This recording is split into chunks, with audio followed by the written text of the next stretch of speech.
Au nom de Dieu, le tout clément, le tout miséricordieux.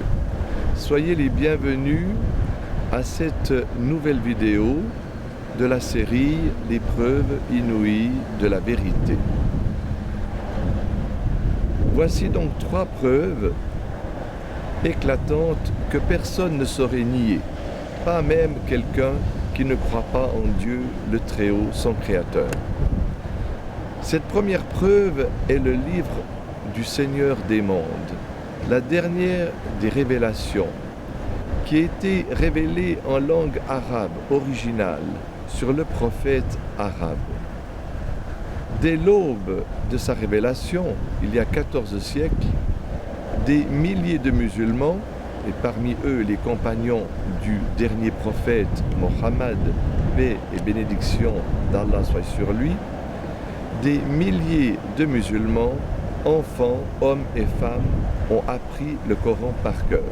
Et ceci à chaque génération jusqu'à nos jours, où moi-même j'ai été témoin, il y a un mois à Istanbul, dans l'une des plus grandes mosquées d'Istanbul, la mosquée du Sultan Fatih, où j'ai pu entendre par mes oreilles et voir de mes yeux des centaines d'enfants et d'hommes, des imams et même des femmes qui apprennent le Coran par cœur.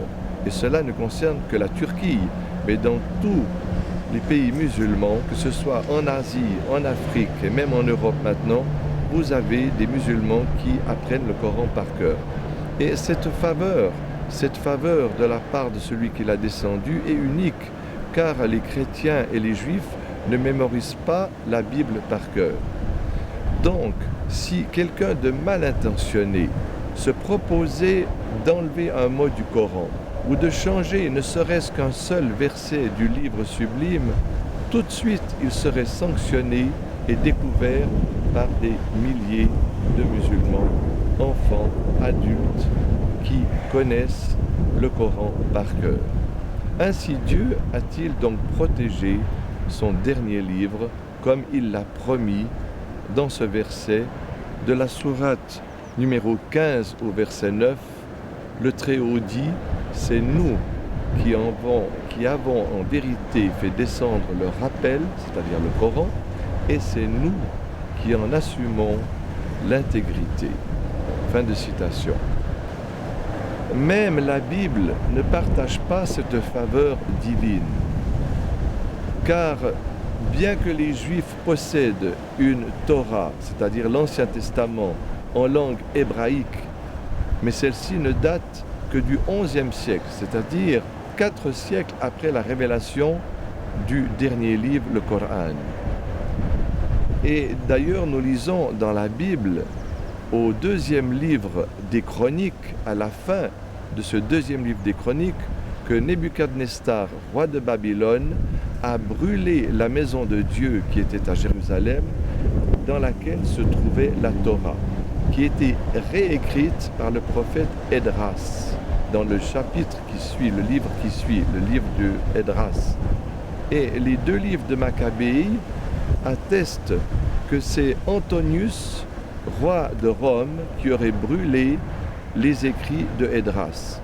Je vous rappelle que les 2 livres de Maccabée sont reconnus comme étant des livres authentiques par les catholiques, mais ce sont des livres déclarés faux et apocryphes par les protestants et par les premiers chrétiens. En ce qui concerne les évangiles, ils n'existent plus dans la langue originale. Dans le Coran, Dieu nous parle d'un seul évangile. Dieu dit « El-Injil » en arabe, il ne dit pas les évangiles « El-Anajil ». Dieu nous parle de l'évangile véritable de Jésus qui a été révélé sur le prophète, le Messie Jésus, écrit dans la langue originale, c'est-à-dire la langue que parlaient les Hébreux. Et nous trouvons même dans l'évangile de Luc, au chapitre 4, nous trouvons au verset 16 à 20, nous trouvons que Jésus enseigne dans la synagogue et qu'il lit le livre d'Ésaïe. Nous trouvons également que dans l'évangile de Matthieu, lorsque Jésus est en train de mourir sur la croix selon la doctrine chrétienne, mais ce n'est pas là la vérité, mais je le cite comme preuve que Jésus aurait dit ces dernières paroles en hébreu, Eloi, Eloi, lama sabachthani, c'est-à-dire, ô mon Dieu, pourquoi tu m'as abandonné? Et dans l'évangile de Jean, Jean lui met des autres paroles. Pourquoi? Parce que dans l'évangile de Jean, Jésus dit à ses disciples, vous allez tous m'abandonner, mais lui, Dieu, ne m'abandonnera jamais.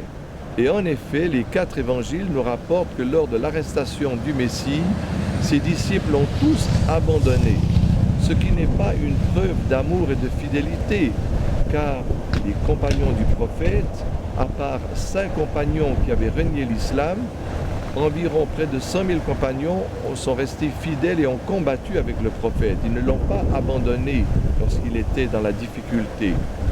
Donc, dans l'évangile de Jean, celui qui a écrit cet évangile, ayant compris que Dieu ne pouvait jamais abandonner Jésus, le Messie, a mis des autres paroles dans la bouche de Jésus au moment de mourir, et il met ces paroles, « Ô mon Père, j'ai remis mon esprit entre tes mains ». Donc, je voulais dire par là que la perte de l'original, de l'évangile original de Jésus, est une perte irréparable.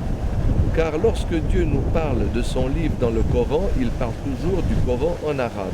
Et il y a un seul Coran sur terre en arabe, alors qu'il y a des millions de traductions. Donc, vous avez entre vos mains un livre intact, dans la langue originale, un seul exemplaire, qui a été préservé par celui qui l'a fait descendre, et c'est là une miséricorde infinie et un bienfait sans limite de la part de Dieu, le Seigneur des mondes. La deuxième preuve,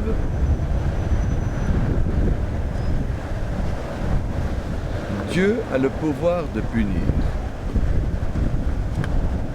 Qu'on l'on soit croyant ou mécréant, Dieu a ce pouvoir.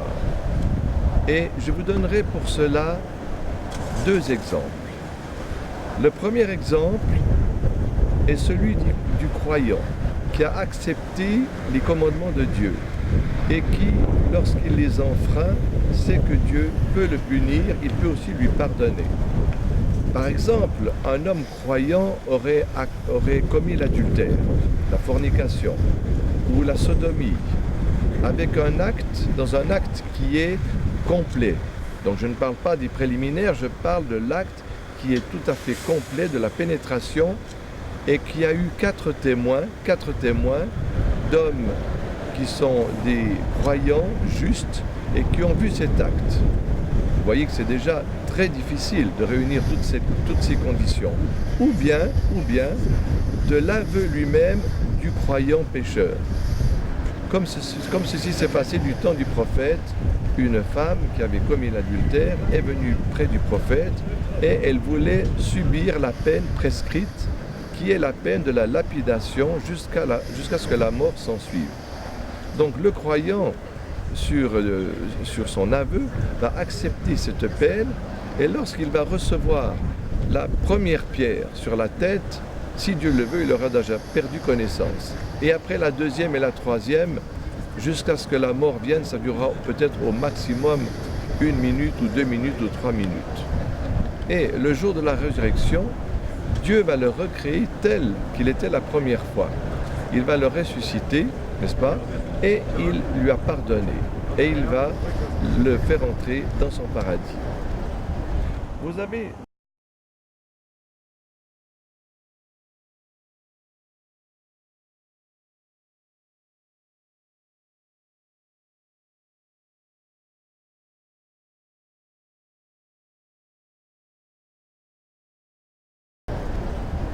Vous avez d'un autre côté l'autre exemple de celui qui ne croit pas en son Créateur, qui a rejeté les commandements de Dieu. Eh bien cela ne va pas empêcher Dieu de le punir. Par exemple, l'autre jour, nous avons vu à la TSR, lors des informations, un malade du sida qui disait « Laissez-moi mourir, laissez-moi mourir ». Cela fait 3 ans que je souffre l'enfer dans cet hôpital. Laissez-moi mourir, je veux mourir. Donc, là, vous avez l'exemple de quelqu'un qui va aussi mourir, et le jour de la résurrection, Dieu va le recréer comme il l'a recréé la première fois, et il entrera en enfer pour toujours. Lequel de ces deux situations, de ces deux options vous choisirez? Vous avez donc compris la clémence de Dieu pour celui qui accepte son décret et son commandement. Dieu a dit dans un verset du Coran, quel que soit le malheur qui vous touche, il est le résultat de ce que vos mains ont acquis. Il a dit aussi dans un autre verset, le mal est apparu sur terre et sur mer afin que les hommes récoltent le fruit de leurs œuvres. Et dans un autre verset de la sourate, la table servie, la sourate numéro 4, Dieu le Très-Haut dit ceci, les Juifs et les chrétiens te diront, nous sommes les enfants de Dieu et ses préférés. Réponds-leur, si vous êtes les enfants de Dieu, pourquoi Dieu vous tourmente-t-il? Pourquoi Dieu vous punit-il pour vos péchés? Vous n'êtes qu'une portion des êtres humains qu'il a créés et Dieu accorde ses grâces à qui il veut.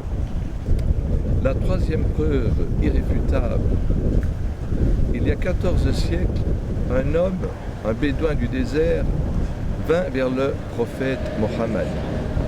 Il tenait un os à la main et il lui dit ceci, tu veux nous faire croire que lorsque nos os seront devenus de la poussière, on va être donc recréé une seconde fois? Et le prophète ne répondit pas. Il attendit que Dieu lui révèle les versets sublimes que je vais vous lire dans le livre d'Allah.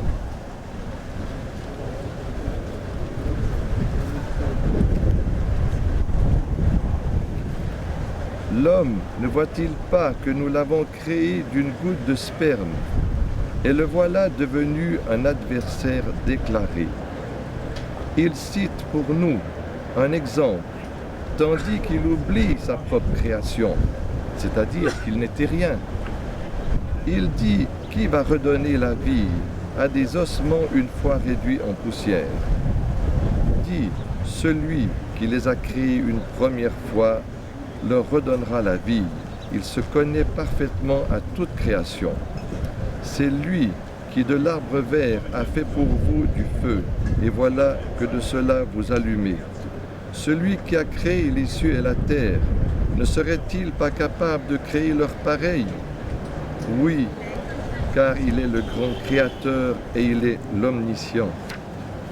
Quand il veut une chose, son commandement consiste à dire « soit » et elle se réalise. Louange donc à celui qui détient en sa main la royauté sur toute chose, et c'est vers lui que vous serez ramenés. Fin de citation. Même quelqu'un qui nie l'existence de son Créateur ne saurait nier qu'avant d'être sur cette terre, il n'était rien du tout. Et que celui qui l'a mis ici est bien capable de le remettre une seconde fois, car ce n'est pas lui qui s'est créé, ni même sa mère qui l'a seulement porté, car si c'était sa mère qui l'avait créé, elle serait capable de le recréer une fois qu'il est mort.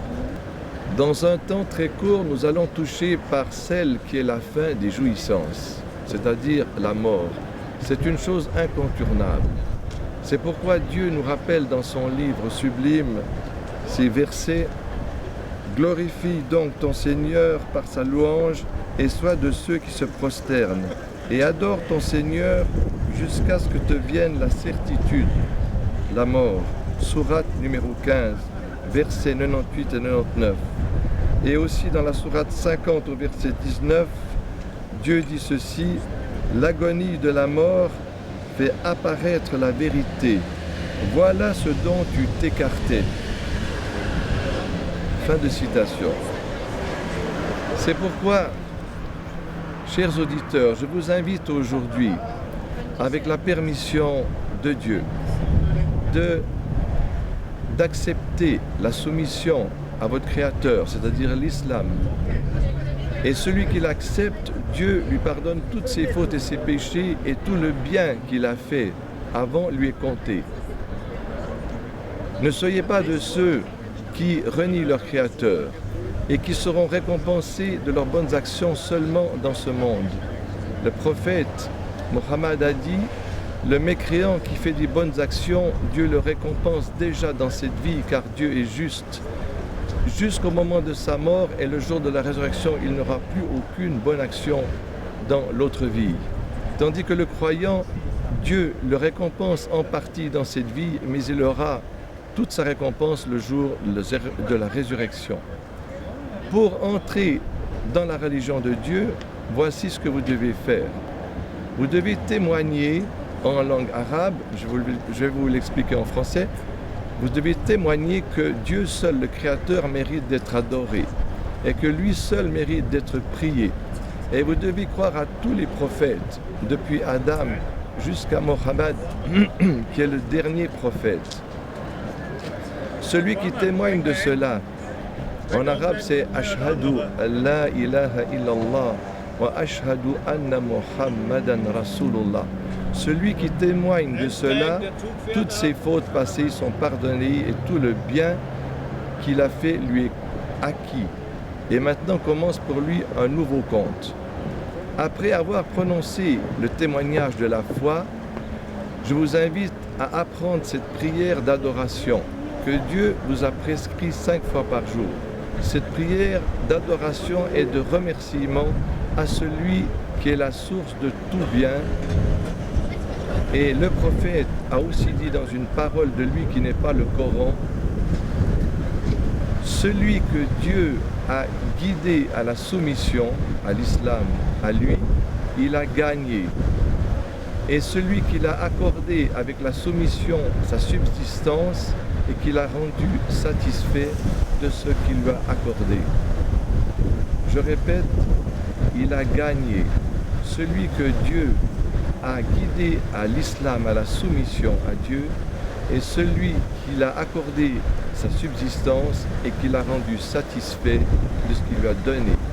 Telle est la voie qui conduit au bonheur dans cette vie et dans l'autre vie. Que Dieu vous accorde ce bienfait qui n'a pas d'égal. Je vous remercie pour votre aimable attention.